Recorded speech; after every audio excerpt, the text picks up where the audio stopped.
How are you guys doing? Today is Monday, May 17th, 2021, out here in this quarantine.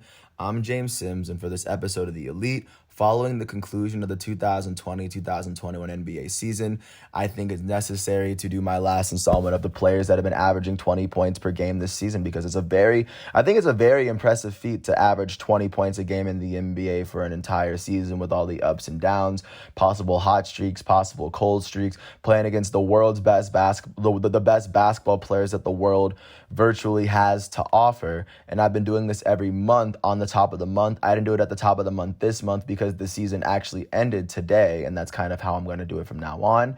But before I get into all the players that averaged at least 30 points per game, just to give them their credit, there were two players in the NBA that played at least 50 games that averaged at least 19 and a half points per game, but less than 20.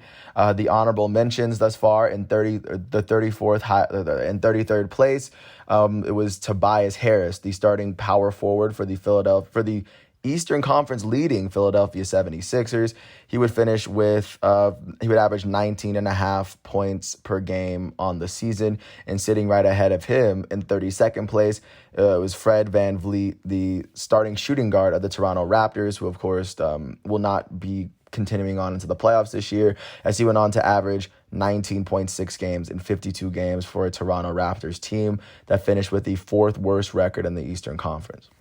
So now looking at what's going on, or looking at the players as we enter the top 31, because there are 31 players of which who were able to average at least 20 points per game over a 50-game span, because of course there's a certain amount of games that you have to, in order to qualify for league leaders, especially because I'm going off of ESPN. So of course, all the credit to the ESPN database, the ESPN website. And the 31st highest scorer in the NBA was Monte Sabonis, the two-time All-Star starting power forward for the Indiana Pacers. Their only All-Star this season, and I believe their only appearance actually on this list, or he's their second highest scorer actually. He would average 20.2 points per game, alongside 11.9 rebounds, 6.7 assists, just over a steal per game, and half a block per game, as he went on to finish with 47 double-doubles on the season in 61 games, which is incredibly impressive. Looking at the double-double leaderboard, he actually finished 7th in the league in double-doubles. So that's how impressive Domantas Sabonis' season has been. He also had 9 triple-doubles on the season. Not that many people finished with double-digit triple-doubles. He finished with the 5th most triple-doubles in the NBA, despite finishing 31st in the NBA in scoring. And of course, he would be rewarded with his second consecutive All-Star nomination. Following this, he did all this for the 9th seed Indiana Pacers, who will be playing their next game against the Charlotte Hornets for a chance at the 8th seed in the Eastern Conference. Sitting right ahead of Domantas Sabonis, there was a two-way tie for 29th in the league in scoring, averaging 20.4 points per game. Starting off in Charlotte, it was you had their starting shooting guard, Terry Rozier, who would finish with 20.4 points, alongside 4 rebounds, 4 assists, and just over a steal per game. As he had about 5 double-doubles on the season, he was the Charlotte Hornets' leading scorer this year, as the Charlotte Hornets finished with the 10th best record in the East. Technically, their season is still alive, as they will face off against the Pacers for a chance at the 8th seed in the Eastern Conference. So he had a very good game, as he did all this in 68 games. Tied with him for scoring was Chris Middleton, the starting small forward for the Eastern Conference's third best team, the Milwaukee Bucks. This season, he will go on, along with his 20.4 points, he will go on to shoot. He would almost have a 50-40-90 season, by the way. He shot 47% from the field, 41% from three, and almost 90% from the foul line, while he averaged 6 rebounds, just over 5 assists, and maybe just a steal a game, while finishing with 10 double-doubles in those 68 games. He wouldn't be named an All-Star, but he would be the second leading scorer for the third best team in the Eastern Conference, being the Milwaukee Bucks. So of course, his performances were very crucial in the Milwaukee Bucks getting there. The 28th highest scorer in the NBA was Malcolm Brogdon, the starting point guard for the Indiana Pacers and the former NBA Rookie of the Year, I believe from either 2013 or 2014. In the 56 games he played for the Eastern Conference's ninth best team, he would end up averaging 21.2 points per game, 5.3 rebounds, and 5.9 assists. It's very hard to average 21, 5, and 5, especially in today's league as a point guard. He would do so while shooting pretty well from around the field. And he would go on to be the Indiana Pacers' leading scorer over Monte Sabonis, as the Indiana Pacers season is still alive. Their next game will be against the Charlotte Hornets to see who will get to play, to see if they get a chance at the 8th seed in the Eastern Conference. The 27th leading scorer in the NBA was the Toronto Raptors' elite starting power forward, Pascal Siakam, out of New Mexico State. He would finish with he would average 21.4 points for the Eastern Conference's fourth worst team at the end of the season. But regardless, alongside those 21.4 points, he was able to average 7.2 rebounds, 4.5 assists, just over a steal per game, as he finished with 13 double-doubles on the season in those 56 games. And even though he completely missed the playoffs, he kind of had a little bit of a drop of a season, but he was still playing incredibly well in order to average 21 points per game this season.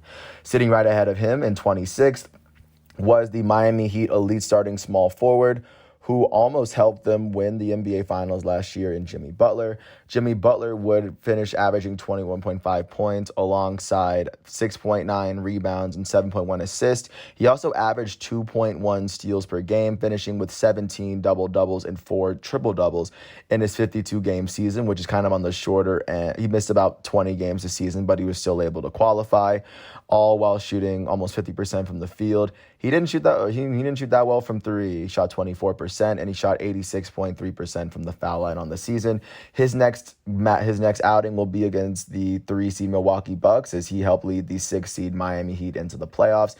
I believe he is the highest scoring player. He was the highest scoring player on the Miami Heat this season. So, of course, to be the highest scoring player on a playoff team, of course, is a very big honor, especially when that team made the finals last year. Sitting right ahead of him in 25th is the starting small forward for the San Antonio Spurs, DeMar DeRozan, the former Toronto Raptor. In the 60 games that he played, he averaged 21.6 points, just 0.1 point more than Jimmy Butler per game, as he would average 4.3 rebounds and 7 assists while averaging below 1 steal and block per game. He would finish with 13 double-doubles on the season while shooting 49% from the field and 88% from the foul line, as the San Antonio Spurs were barely able to squeeze into the 10th spot in the West. Their next matchup will be against the Memphis Grizzlies, as they hope for a chance at the 8th seed in the Western Conference, to give a sense of where DeMar DeRozan is. Sitting right ahead of him was the triple-double king and the player who I believe had the most impressive season this year, the Washington Wizards' elite starting point guard Russell Westbrook. He was the Wizards' second leading scorer on the season out of the people that qualified. In the 64 games he played, he averaged 22.2 points per game, alongside 11.5 rebounds and 11.8 assists. This is the fourth season in his NBA career in which Russell Westbrook, the elite starting point guard of the Washington Wizards, finished with a triple-double season, which I believe promotes him into GOAT discussion. I mean, that's up for debate, but for me, I don't really think it's a question anymore. All while averaging 4.8 turnovers a game, which I believe led the NBA. But alas, he still averaged a triple-double in the season. He finished with 58 double-doubles, which would go down as the second most double-doubles in basketball to Nikola Jokic. He was 2 double-doubles less than Nikola Jokic, and of course he finished with the most triple-doubles in basketball, 21 more than Nikola Jokic, who in second place had 16 in 71 games, which is a lot of triple-doubles. But Russell Westbrook had 37. I believe that broke his own personal record in a shortened season, by the way. And he was able to help will the Washington Wizards from probably the worst record in the East to the 8th best record in the East by the end of the season. And going into their next game, they'll face off against the Boston Celtics for hopes at landing the 7th best record in the Eastern Conference, as Russell Westbrook has been putting on a monster season I don't want to say it dwarfs his MVP, but his MVP season, but it's something. You can put it up right next to it. Sitting right ahead of Russell Westbrook, averaging more than Russell Westbrook, sitting 23rd in the league, is the Detroit Pistons starting small forward Jeremy Grant, who finished averaging 22.3 points per game, 4.6 rebounds, 2.8 assists, and 1.1 blocks in a 54-game season for a Detroit Pistons team that completely missed the Eastern Conference playoffs with the worst record in the East. But a lot of it but Jeremy Grant was probably the only model of consistency on that team. I mean, he really tried, and I think he put up a good season. He shot 43% from the field, 35% from three, 84% from the foul line, as I believe this is the first season in which he's averaged 20 points per game as he is slowly working his way up. Sitting right ahead of him, in 22nd place is Paul George, the elite starting shooting guard for the Los Angeles Clippers. In the 54 games he played, he averaged 23.3 points per game. Along with that, he averaged 6.6 rebounds and 5.2 assists, one of the few players with 25 and 5 for averages, while averaging over a steal per game, finishing with 9 double-doubles, shooting 46% from the field, 41% from three, and then 87% from the foul line, as he naturally would. Paul George, I believe, was the second leading scorer for the Los Angeles Clippers behind Kawhi Leonard on what would end up being the 4th best record in the Western Conference. Tied third with the Nuggets, but I guess the Nuggets own the tiebreaker over them. To give a sense of where the Clippers are going into their next matchup, Paul George knows he's going to face off against Luka Doncic and the Dallas Mavericks next. Sitting ahead of him, finishing 21st in the NBA in scoring, was the all-star starting center for the Chicago Bulls, who started the season with the Orlando Magic, Nikola Vucevic out of USC. In the 70 games he played this season, he averaged 23.4 points per game, alongside 11.7 rebounds and 3.8 steals. He would do so while shooting 47.7% from the field, 40% from three, and 84% from the foul line as a center, as he would make his second All-Star game appearance this season, finishing the season with a team that just missed the playoff, finishing the season with the Chicago Bulls, who just missed the playoff picture by 1 game behind the Charlotte Hornets in the conference. Sitting right ahead of him, in 20th place, moving into the top 20 of the NBA scorers to finish the season, was the elite starting small forward for the New Orleans Pelicans, last year's most improved player, Brandon Ingram. Ingram in 61 games would finish with 23.8 points per game, 4.9 rebounds, and 4.9 assists on the season, all while shooting 46, 38, and 87 respectfully from the field. He would be the second highest scorer on a New Orleans Pelicans team that would actually miss the playoffs by about 2 games. But of course, Brandon Ingram's still doing his thing, averaging 23. It's very hard to average nearly 24 points per game. That's literally 1 point, or that's 6 points a quarter. That's 1 point. That's 1 point every other minute. Sitting right ahead of him in 19th place was the New York Knicks all-star starting power forward Julius Randle. He finished 19th in the NBA in scoring after finishing with averaging 24.2 points per game, 10.2 rebounds, and 6 assists in a season in which he finished with 41 double-doubles in his very first season of being an all-star, tying for 8th in the league in that statistical category.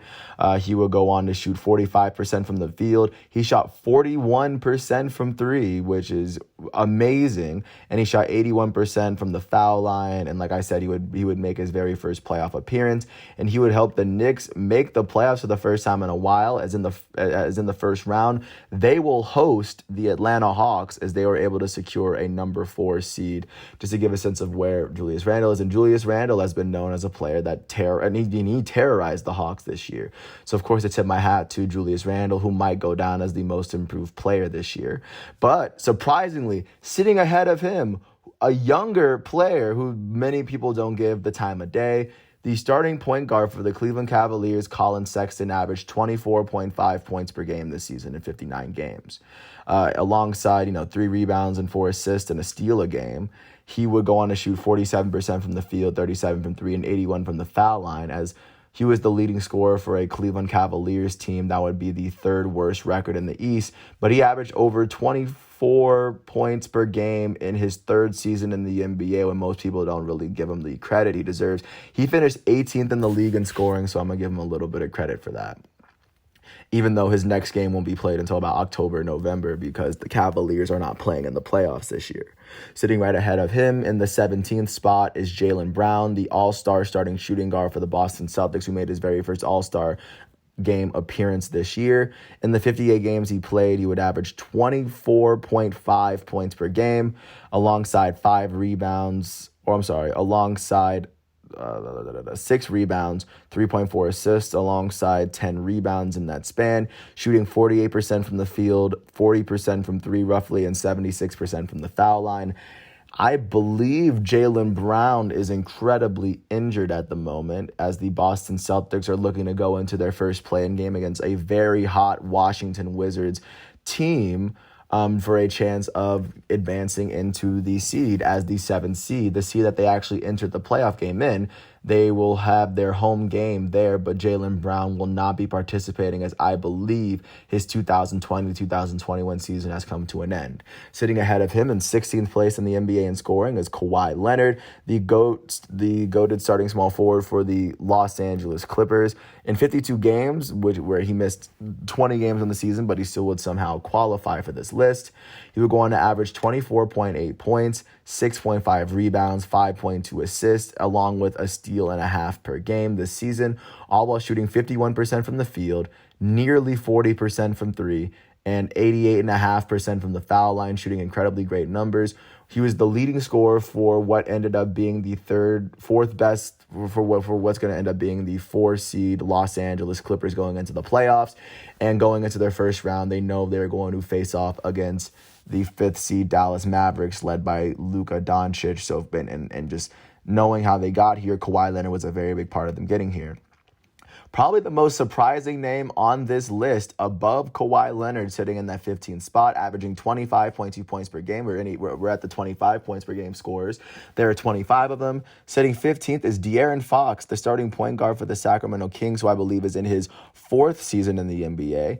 In the 58 games that he played, he would average 25.2 points, 3.5 rebounds, and 7.2 assists, as well as 1.5 steals per game, for what would end up being the Western Conference's 4th worst team, tied with the New Orleans Pelicans. They are not going to advance to the playoffs, but I do think that they have a lot of.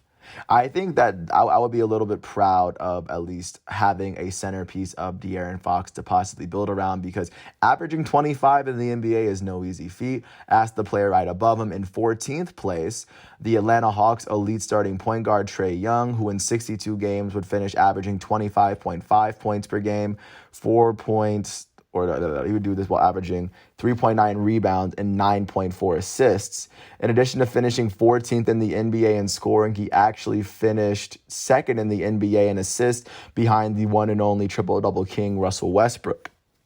But regardless, Trae Young would do all this while shooting 43% from the field, 34% from 3, and 89% from the foul line, while finishing with 28 double-doubles on the season as a point guard, which is the second most or the third most out of all guards this season in double-doubles, behind James Harden and Russell Westbrook thus far. But for this season, even though Trae Young would be snubbed from an all-star game in Atlanta, but despite being the only player averaging 25 points and 9 assists in the NBA other than Russell Westbrook, missed the all-star game too. Trae Young would lead the Atlanta Hawks to the 5th seed in the Eastern Conference playoffs in his 3rd season in the league, which is a very impressive feat.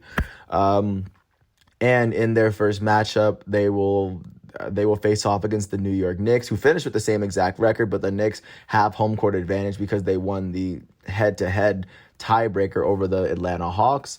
But regardless, that's how the Trae Young was definitely the leading scorer of that team, and I think he deserves a lot more credit going into next season for his ability to lead the Hawks into the playoffs this year, despite how injury-prone the team was. Sitting ahead of him in 13th place was the leading scorer for the second-best team in the NBA, the Phoenix Suns' elite starting shooting guard, Devin Booker.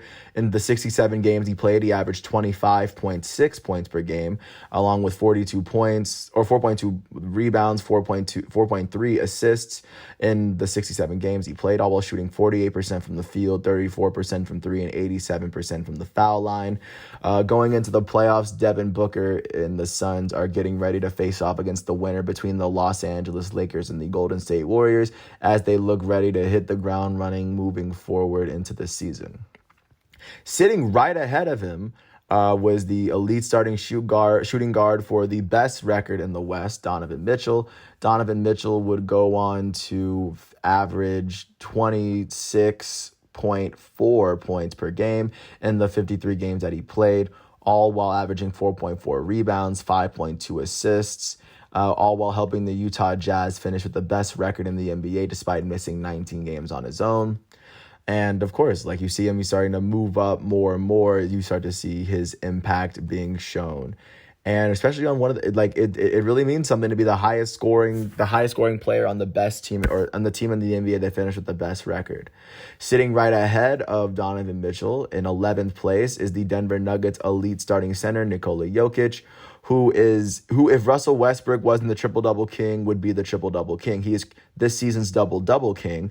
In the 71 games he played, he only missed one. He would average 26.4 points, 10.9 rebounds, and 8.4 assists as a center. Like I said, he would finish 11th in rebounds. He would go on to finish 11th in points, 9th in rebounds, and he will go on to finish 6th in assists. It's very, very rare that you'll ever see a center do this, and I imagine it's going to be the reason why he finishes with the MVP this season. Possibly.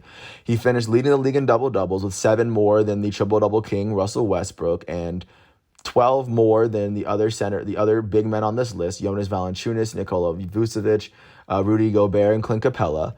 And then in triple-doubles, he's second behind only Russell Westbrook, and he had 4 more than James Harden, and then 5 more than Luka Doncic. Harden played 27 less games, so that makes sense. Doncic played 6 less games, and he still had 5 less triple-doubles, just to show what Nikola Jokic's triple-double game was on this season.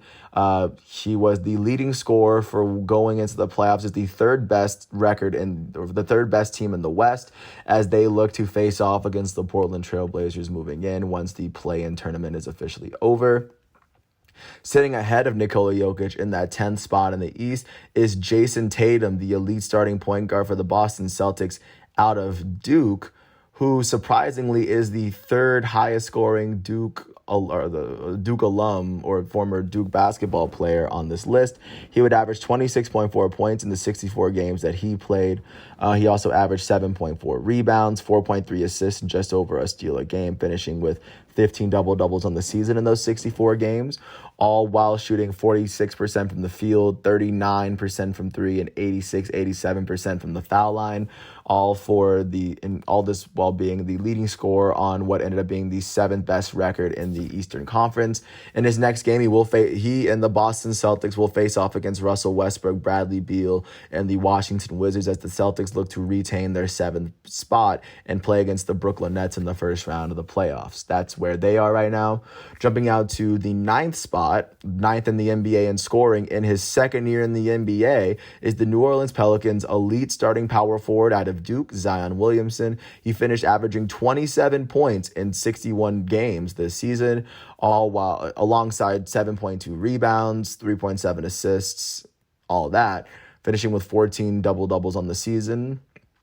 And he would go on to shoot 61% from the field, which is a very high field goal shooting percentage on the season.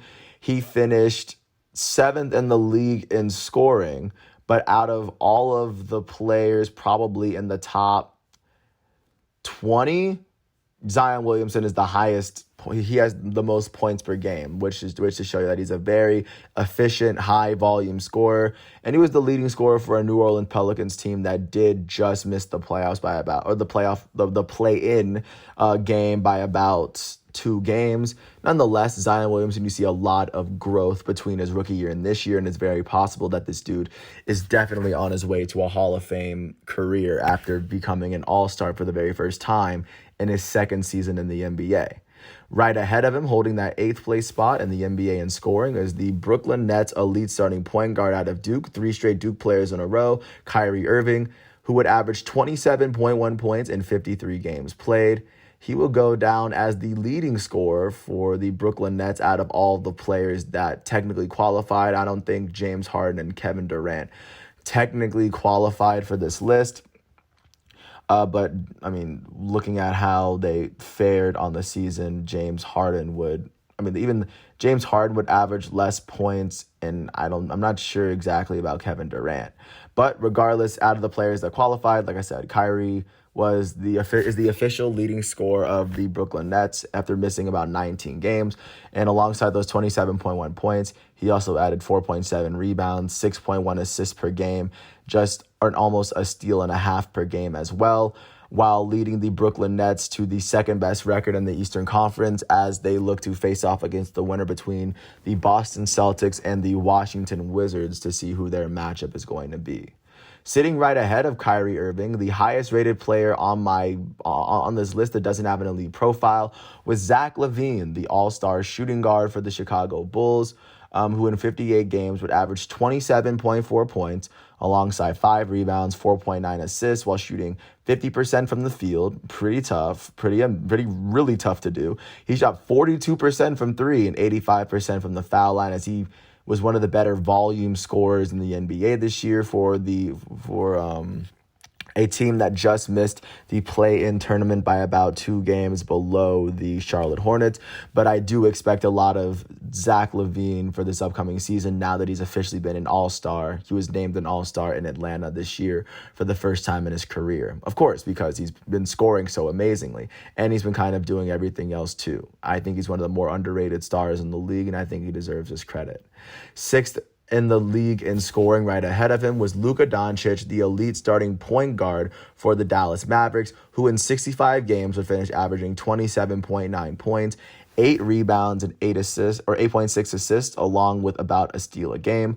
Along with finishing 6th in the league in scoring, Luka Doncic would finish 21st in the league in rebounds, 2nd among guards, of course, to Russell Westbrook. He would go on to finish 5th in the league in assists. So, of course, just to give a sense, like, this man was definitely balling. With his 26 double-doubles, that was about 17th in the league, just 2 below Trae Young, the player that he was actually swapped with for in the draft. But he would still finish 4th in the league in triple-doubles on his own. And he would finish, 10th in the league in PER, while being the leading scorer and the only 20-point scorer per game on what would end up being the 5th best team in the Western Conference as they look to face off against the Los Angeles Clippers in their first matchup, their first 2 games in Staples Center. But, of course, Luka Doncic was a very big part of the reason why they were there. Entering the top 5 now, 5th in the NBA in scoring for the season was the reigning back-to-back NBA MVP, Giannis Antetokounmpo, and let's not forget last year's Defensive Player of the Year and this year's All-Star Game MVP.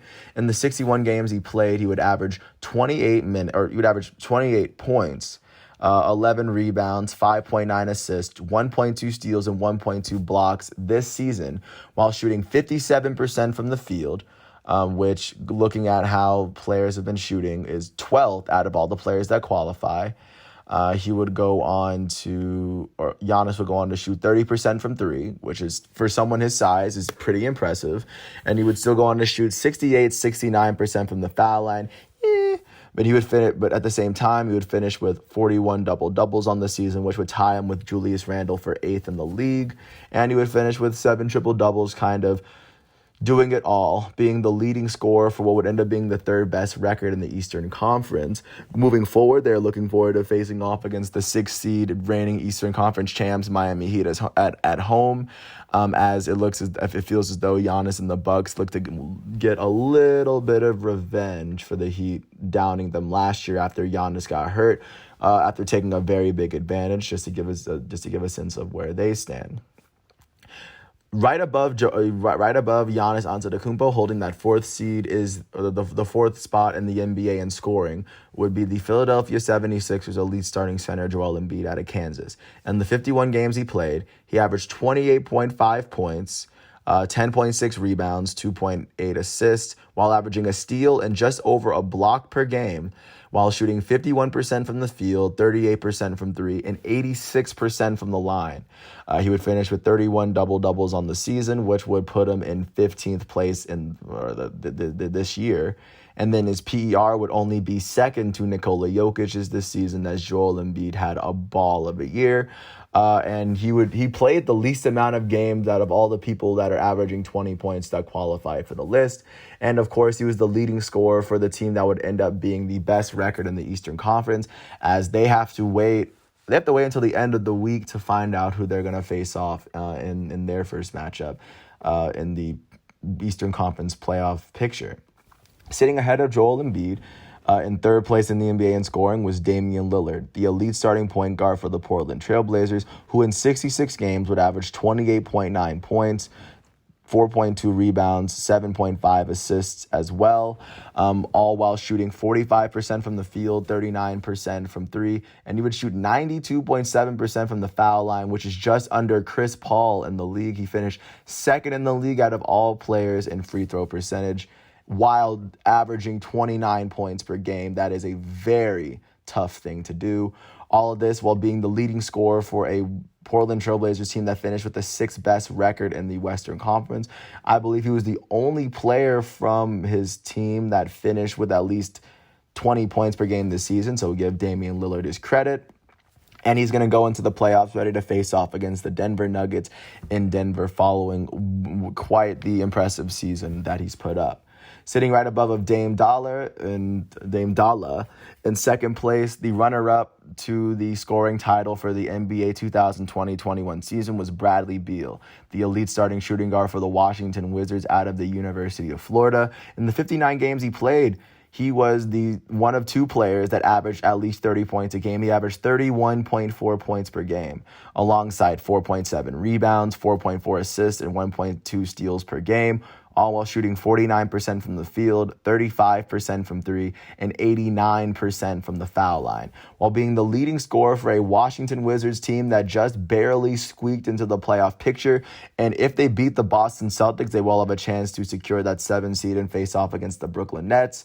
Or if they lose, they would have a pretty good shot at facing off against the Philadelphia 76ers. Regardless, Bradley Beal has had himself a gem of a season, as he was named. And as this year, he was not snubbed from the All-Star vote. Sitting right ahead of him and officially claiming the league's scoring title for highest points per game average in the league is Wardell Stephen Curry, the go-to starting point guard for the Golden State Warriors, who was missing his running mate in Klay Thompson, and of course 2 years removed from Kevin Durant. In the 62 games he would play, he would average 31.8 points, 5.5 rebounds, 5.7 assists, and just over a steal per game, all while shooting 48% from the field. He shot 42% from three. With all the threes that he shoots, he would still finish in the top 20 in shooting percentage, while taking 4 more shots than even the second player on the player that shoots the second most on that list, who's in 20th out of the players ahead of him. He shot 5 more threes per game than Bojan Bogdanovic, who's averaging 43 points. Just to get a sense of how amazing it is for Steph Curry to take 12 threes a game and still average at least 40 points a game for yet another season in which he hasn't missed. Not to mention, he also finished 5th in the NBA in free throw percentage while shooting about 6.3 free throws a game.